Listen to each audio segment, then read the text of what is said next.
क्या आप जानते हैं मम्मी क्या होती है?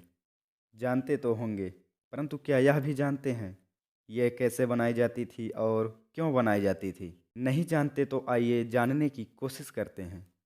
इससे पहले आपको यह बताते चलें कि मम्मी बनाने की जानकारी आज भी हमारे पास बहुत कम ही है। ऐसा माना जाता है कि मिस्र के पिरामिड के अंदर मम्मी को रखा गया है। मृत शरीर पर लेप आदि लगाकर उसे सालों तक सुरक्षित रखने की प्रक्रिया को मम्मी कहा जाता है। मम्मी की उत्पत्ति प्राचीन काल में मिस्र में हुई। मिस्र के लोग और बाकी देशों के लोग अपने प्रियजन और प्रिय जानवरों की मृत्यु के बाद उनकी मम्मी बनवाकर उन्हें सालों तक संभाल के रखते थे।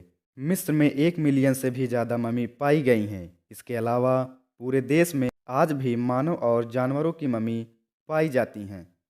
प्राचीन मिस्र और विश्व के कई अन्य देश के लोग पुनर्जन्म में विश्वास रखते थे और वे मानते थे कि मृत व्यक्ति के शरीर को संभाल कर रखा जाना चाहिए ताकि वो अगले जन्म में वो उस शरीर को पा सकें। इसी सोच की वजह से प्राचीन काल के लोगों ने मम्मी बनाने की प्रक्रिया शुरू कर दी। प्राचीन काल में मम्मी बनाने में लगभग 70 दिन का समय लगता था और इसे बनाने के लिए धर्मगुरु और पुरोहितों के साथ साथ विशेषज्ञ भी मौजूद होते थे। मम्मी बनाने के लिए सबसे पहले मृत शरीर की पूरी नमी को समाप्त किया जाता था। शरीर से नमी समाप्त होने के बाद उस पर कई प्रकार के लोशन, तेल और कई तरह के रोगन से मालिश की जाती थी। फिर शरीर पर पट्टियां लपेटने का काम किया जाता था। इस क्रिया के बाद शरीर से मिलते जुलते लकड़ी के ताबूत तैयार कर उसमें रख दिया जाता था।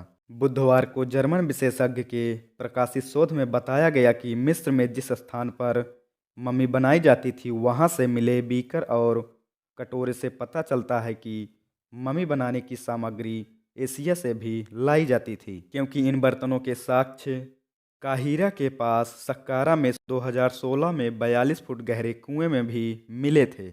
शोधकर्ताओं ने इस्तेमाल होने वाली बर्तनों की श्रेणी में एशिया की रेजिन, लेबनान से देवदार का तेल और मृत सागर के कोयला जैसी चीज़ें मिली हैं। जर्मनी के marks Planck institute of Jio anthropology के फिलिप स्टकहैमर कहते हैं कि सबसे आश्चर्य की बात रेजिन का मिलना, जो शायद दक्षिण पूर्व एशिया से आई होगी।